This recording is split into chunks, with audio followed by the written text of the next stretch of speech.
Dzień dobry, witam wszystkich. And that's all that I'll speak in Polish. I've been living here in Poland for 7 years now, but I'm still struggling with Polish. So fortunately or unfortunately, you have to bear with me in English. I'm really happy to be here. And today I would like to share some insights about Hapag-Lloyd's journey into Qlik Cloud. And one small detail here, and setting expectations up front. We didn't go live yet in Qlik Cloud. We're going to go live in 1st of July, so 10 days. We have fingers crossed here that everything will go well. But the point here is that we're not here to, I'm not here to talk about a success story about this Qlik Cloud migration, but rather sharing some insights about what we have learned along the way. And I hope that you can enjoy. Brief intro about myself. I started working with Qlik in 2010, with Qlik View version 10, as a consultant in Brazil. Then working as a developer, pre-sales, solutions architect, and a delivery lead. Then in 2019, I came to Poland also to work as a Qlik consultant.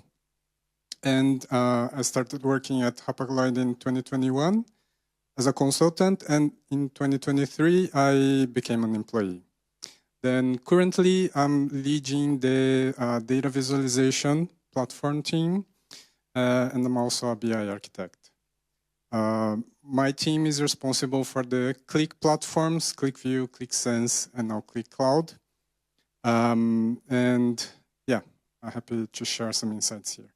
But before we move on, I would like to, I'm really curious here to see who's still using Qlik View. Can I see a show of hands? All right. What about Qlik Sense?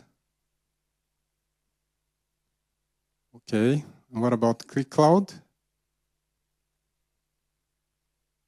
Yeah, it's quite mixed, but I guess most of the hands I saw was for Qlik Sense. All right, then you know a little bit about me, and let's start with Hapag-Lloyd. And I think it's important to talk a bit about Hapag-Lloyd so that you can get to know a little bit about why scale is so important for us on this presentation. So Hapag-Lloyd is a German company.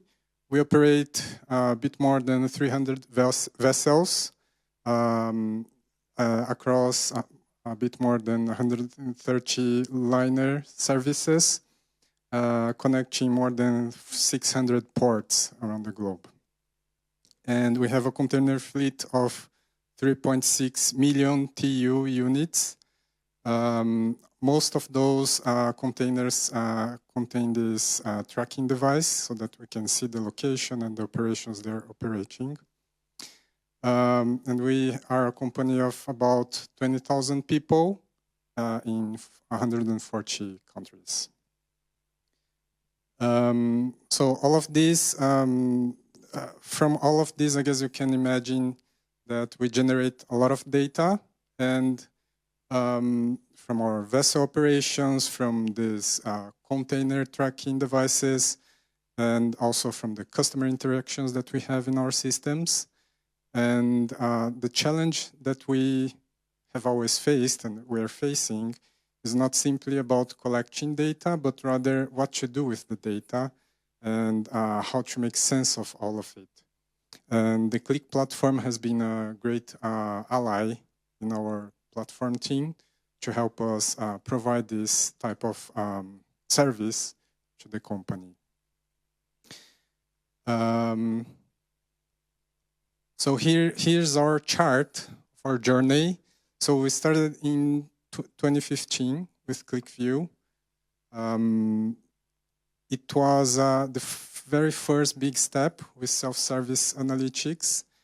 And it worked well. We got a great adoption, but with this adoption, we kind of not lost control, but it was hard to have it centralized. So we had a very decentralized landscape, and at our peak, we had 15 environments with more than 40 servers to provide the insights to the end users. And then in 2019, we did some POCs with Qlik SaaS and Qlik Cloud. But then back then, there were some limitations or restrictions around some visualization capabilities, the migration from QlikView to Qlik Sense, and also these data residency issues in Germany, because Qlik didn't have a tenant in Germany back then. So we ended up not going with Qlik Sense SaaS or Qlik Cloud. And then in 2022, we went with Qlik Sense in AWS as an on-prem, self-managed platform. With Qlik Sense, we had a stronger focus on governance, platform, and development practices, guidelines.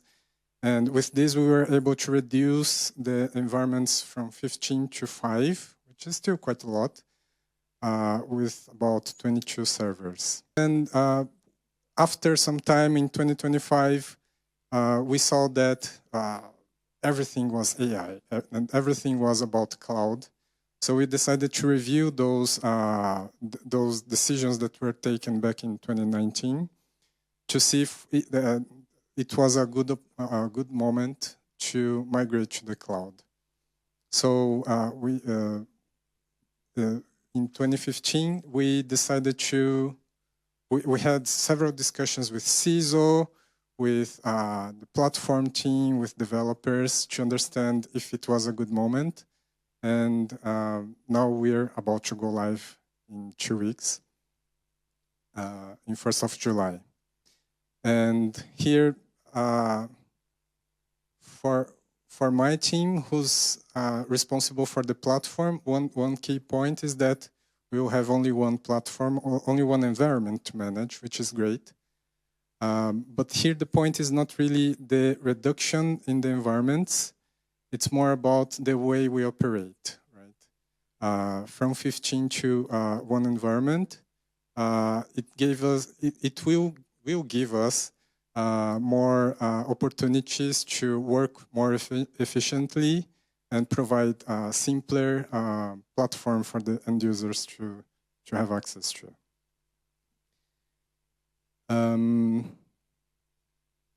Then for you to understand a bit about the way we work and our scale. So currently we have a bit more than 6,000 users accessing our Qlik environments, QlikView, Qlik Sense, and soon Qlik Cloud, with about 800 front-end applications. It's currently 50-50, QlikView and Qlik Sense. We're still a bit struggling with this migration from QlikView to Qlik Sense. But yeah, political problems, change management issues, but I guess some of you had this experience already. And yeah, more than 40,000 reloads per month. So this scenario creates a lot of complexity, and because each user has a different request, if each application requires support and each reload requires the reliability to run every day and refresh correctly. So here the point is that the challenge is not really about the complexity only, but also about how we work and how we operate in a way that we can support this without having the chaos in the platforms. And one of the key points that we have found along the way is that we had to invest in building the crew, building the community in a way that they can better use the platform and have a better usage of everything. So we have here three key programs that we have. The first one is this internal certification program based on the Qlik learning content. This is also linked to our internal learning platform. So all developers especially have to be certified to be able to use Qlik Sense. This is a gateway that we can establish to avoid not bad developers, but at least bad practices, so that we can instruct the developers what are expectations, what are guidelines, and development processes, and so on. Currently, we have 220 plus developers certified in this program, and 70 plus business analysts. The idea for the business analysts is that they are allowed to share the content, right? Create new sheets and bookmarks and stories and share this content with the rest of the community. We also have these quarterly sessions focused on the Qlik community, especially so that we can share updates on what we have been doing, what's the future with Qlik, and keep them up to date. And we also have a yearly Data and AI Week that covers not only Qlik, but other parts of our data platform, with the focus also to share the knowledge with a broader community. It's open to all employees in the company, so that they can stay tuned on the trends with data and AI. But here it's just about the people. We also have the platform itself, right? And this is a bit of a vision of the future because Qlik Cloud is not official yet. But here we have FIS, our main operational system developed internally. And we also have Salesforce and SAP as the main data sources. And this data flows into our data platform with Databricks and Snowflake. And we have here Edward, our main data warehouse. On top of this, we're using Astronomer as our orchestration tool to make sure that the pipelines run smoothly. And we also have Marina, our custom LLM, available for all Hapag-Lloyd employees so that they can do their daily activities. And of course, here the goal is to have Qlik Cloud playing a key role in this platform, but Qlik is only a part of this platform, right? So, and what we want to achieve is to focus on Qlik Cloud in such a way that we can keep this ecosystem as clean as possible, avoiding dependencies with many tools, and even leveraging the new capabilities in Qlik Cloud to be able to have less tools to support. Here, in terms of developer tools, we're using QSD Pro, Qlik CLI, and Vizlib.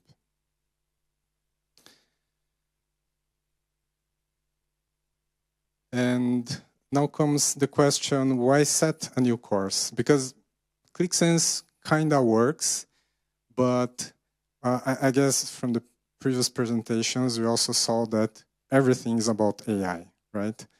And I guess I didn't see anything mentioning Qlik Sense on-premise or QlikView, and which is bad, but it's also good in terms of the future, right? And this is where we're heading to. We see that Qlik Cloud, Qlik is focusing a lot on Qlik Cloud, and we want to leverage this opportunity to unlock those capabilities and be future ready.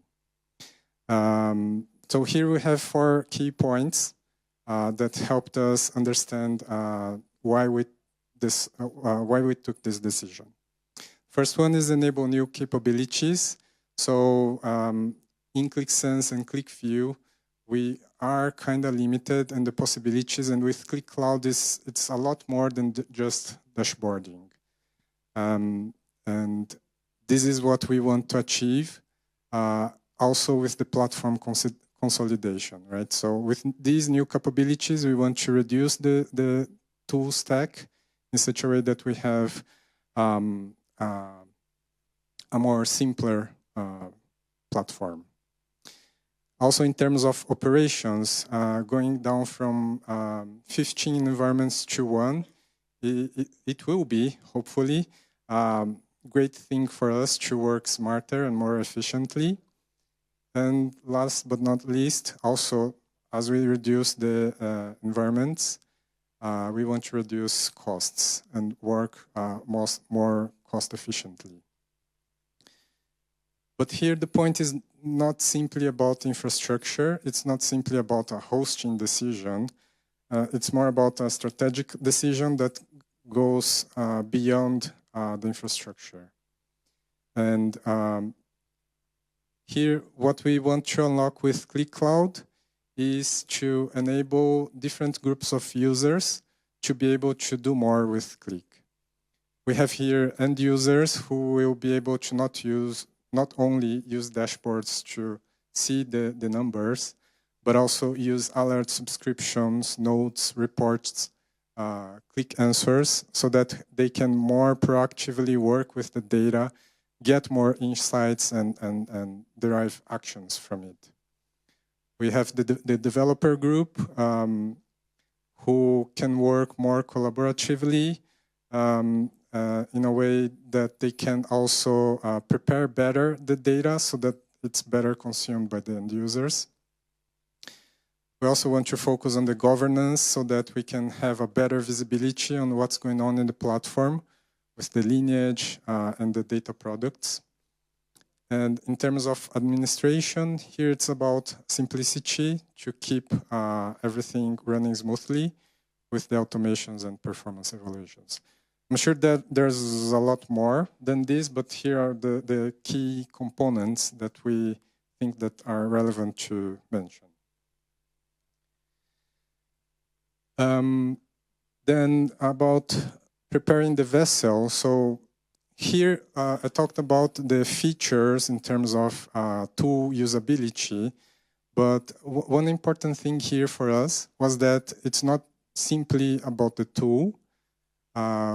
We have been spending a lot of time preparing for this Qlik Cloud Go Live, and this is something that I would recommend you to be careful with if you decide to go with Qlik Cloud. We are investing a lot of time with identity and access management, integrations with other systems, the definition of space organization, how to implement the DevOps processes and roll out to production, how to leverage data products and Qlik answers, those new tools that we still need to define the best practices and the guidelines around them, and especially how to do this go live with this app distribution from Qlik Sense, how to do the cutover and how to do the migration as the next steps. So here, there's a lot of preparation in this governance, and this is actually more important than the tool itself, because the tool, it's there, so you can set it up quite easily, but then if you just give it to the developers and end users, for sure, after some time, you will have chaos. So we're trying to be careful here to focus on the governance.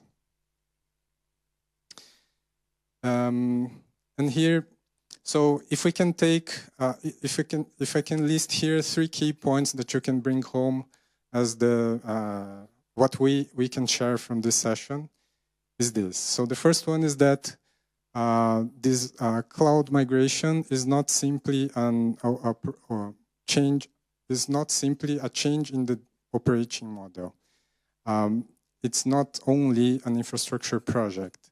So you need to focus on the governance. You need to focus on the people around it, and make sure that this is also well prepared so that you can have a successful future.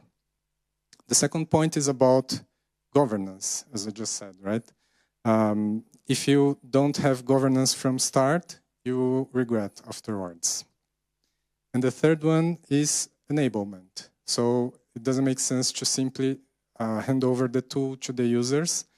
You need to make sure that they know how to use the tool correctly.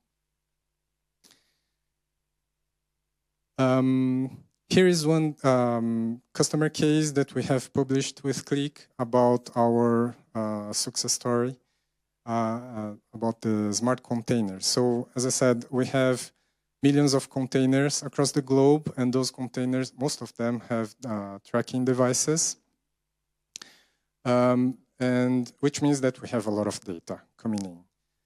The challenge for us was to know how to best use this data so that Hapag can take smarter decisions, and also how to best act before the customer raises a complaint. So here we used Qlik Sense, and as soon as Qlik Cloud is live, we will migrate this project to Qlik Cloud. But the idea here is that we're collecting the data from the tracking devices near real time. And then with this, the teams at Hapag can quickly and easily spot operational issues and then act fast to resolve those issues. So what we see is that the destination is not the cloud. It's only the journey, right? And what we want to achieve here in the future is better decisions for everyone in a governed way. And we see that Qlik Cloud is this vessel that will carry us there with us along this journey. And then here are the key points that we are focusing on and really leveraging them, working on them so that we can make sure that we'll have a safe journey, right? So, as I said, Qlik Answers and data products, the two key hot features that are really, I also see that those two features are really important as the foundation of the platform so that we can have this context, trust, and freedom for the end users. Also talking about AI, so the idea is that we want to focus on data products and have this trust on the platform so that the users can freely use the data with AI so that they can easily, in a more easy way, work with the data on their own terms. And also about more on the platform side, we want to leverage automations to unlock this work in a more efficient way.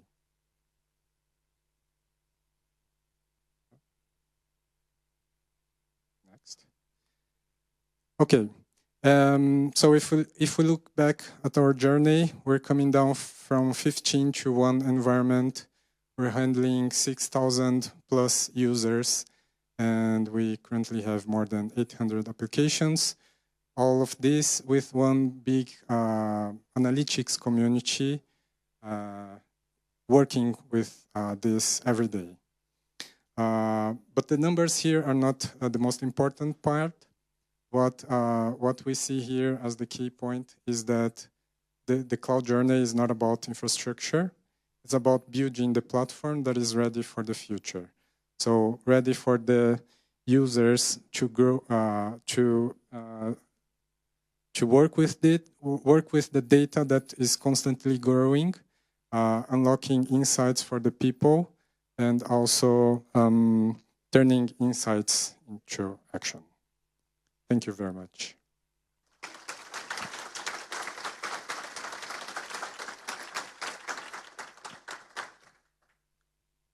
I think we have time for a short Q&A or not.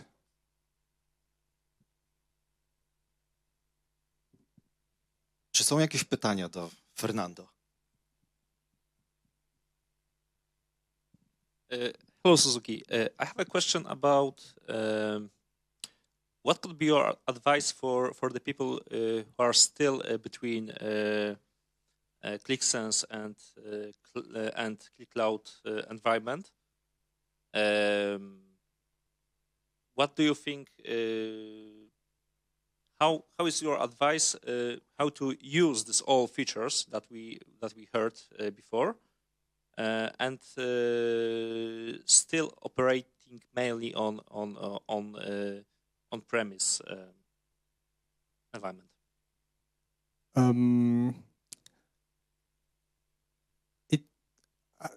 This is a tough question because it really depends on how do you see the use of the platform, right? Because if you think that the usage is more about dashboarding, then maybe QlikSense is enough. But what about AI? What about data products?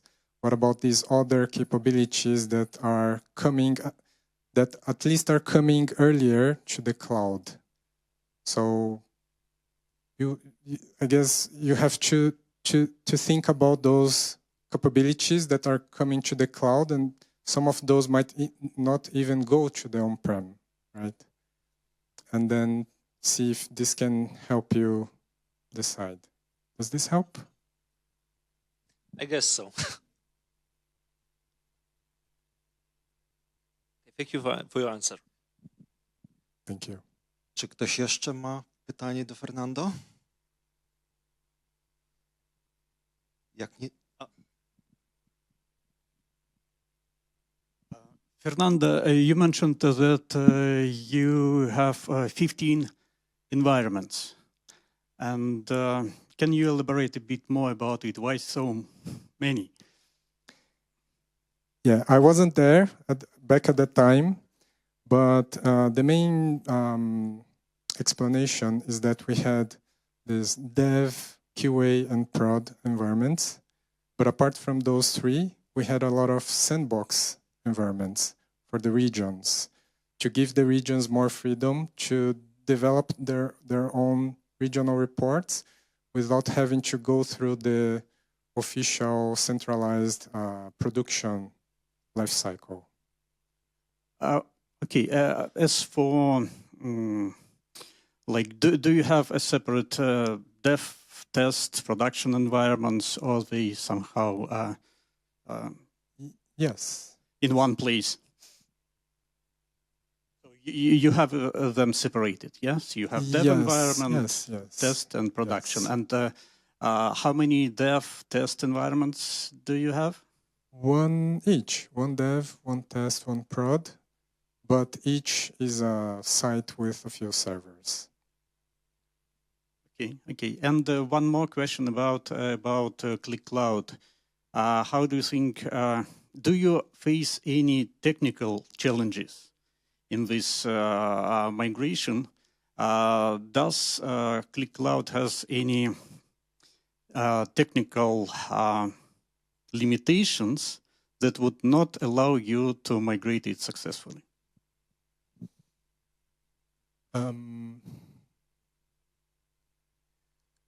When we had this review in 2019, for sure there were a lot of gaps, especially when you think about migrating from QlikView to the cloud. Because in QlikView we have this dashboard design, which is more like fixed pane.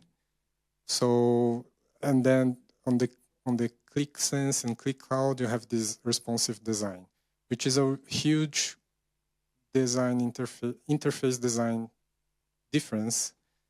And back at that time, it was really hard to match all of the capabilities, right? About containers and lines and dashboard design. But right now, I'm really glad that Qlik invested a lot of time in covering those gaps in terms of dashboard designing. And today I feel like I don't see any restrictions or limitations.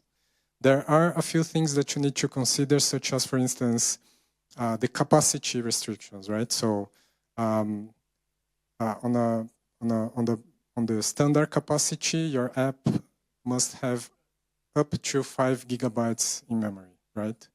Of course, you have the large capacity packages, but then you need to be careful with those restrictions because those can be like a limiting factor. Then, for instance, another point is about the reload time. So the reloads can run for up to 3 hours. Then you have a reload concurrency limit and other topics like this in the capacity definitions. So it's worth taking a look at those. Yeah, I agree. One other thing is that Qlik recently launched this Qlik to cloud and Qlik Sense to cloud migrators. And this is also one thing to consider if you're going to the cloud, because this is supposed to, and I didn't use it myself, so I cannot vouch for it. But from what I've seen, it seems that it's really helpful to speed up the migration to the cloud. It's supposed to be a very helpful tool. Yes. Yeah, because we are also in the middle of migration to Qlik Cloud, and we are facing most of the challenges that you mentioned. Yes. Capacity is one of the big factors for us as well. Yeah, thank you. At Hapag, in our migration strategy, we decided to not use the migration tools because our plan is to take the opportunity to refresh the whole dashboard landscape. Because some of the dashboards are back from 2015, still in Qlik View. Some of the dashboards were simply moved from Qlik View to Qlik Sense with the same logic and same front end, let's say. And what we want to do is to take the opportunity to push the developers, push their users, and say, hey, does this dashboard make sense? Why not we refactor the dashboard and leverage the new capabilities in Qlik Cloud with reporting, alerting, subscriptions, and so on. Thank you. Thank you, Elon. Thank you. Czy ktoś jeszcze? Jest.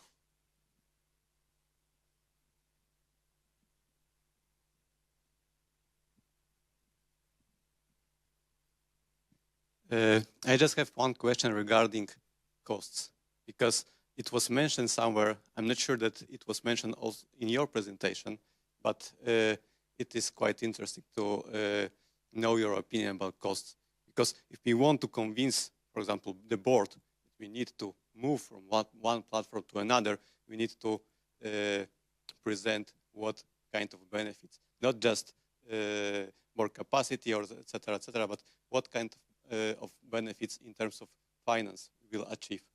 Do you see any benefits? For us, this was a bit complicated because of the bigger scenario that we're in. I mentioned Edward as our main data warehouse, and this is a new warehouse that we're building based on our new FIS system that is being deployed, which means that in the back end, we don't know how much data we will have to onboard to the Qlik platform. So it was very hard for us to think about capacity in the cloud. So we were able to get a deal with Qlik to keep this user-based licensing. So capacity for us is not a concern, at least for now. Hope this helps you. In terms of on-premise costs, we did this ROI calculation, which is kind of hard also because we have been doing this migration from Qlik View to Qlik Sense and now with Qlik Cloud. It was kind of hard to plan when we will shut down the servers and how much operational costs we're saving. But at least the best we could get is that, yes, it's savings in cost, even going to cloud. Because what we're also, one of the key points we're considering is this reduction from 15 environments to 1, right? So currently we have 60 plus servers 50 plus servers, and we're counting on shutting down all of them by end of next year. Okay, thank you. Thank you. Czy są jeszcze jakieś pytania z sali? Jest.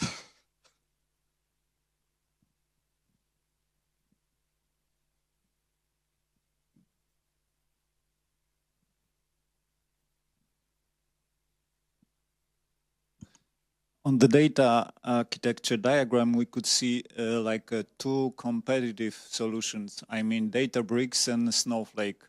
And is that intentional, or it's some kind of, I don't know, like a technological depth?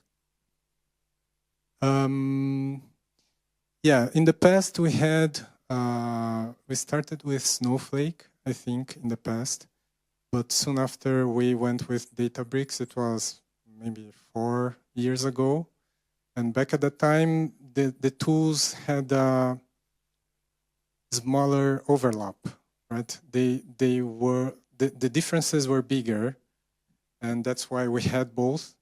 But then after some time, it was clear that they were overlapping a lot more.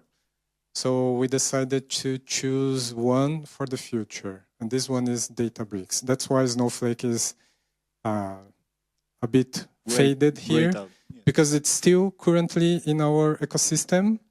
It has our legacy warehouse still there, which is still actively being used. But long term, we plan on focusing only on Databricks. Thank you. And here, as I talked about this faded color for Snowflake, we also have this faded color for Vizlib. So when we decided to go with Qlik Sense, we chose Vizlib as our data visualization package to cover those small gaps that we even had in Qlik Sense, right? To make it easier for the developers to migrate from QlikView to Qlik Sense. And fortunately, Qlik covered all of those gaps, and we plan on stopping using Vizlib by end of this year. So that's why it's also faded. Okej, proponuję kontynuować serię pytań i odpowiedzi już w kuluarach w trakcie przerwy kawowej, która jest w zasadzie następnym punktem programu. Widzimy się za 19 minut, więc jeśli możecie, to przyjdźcie tutaj z kawą, herbatą i brawo dla Fernando. Thank you.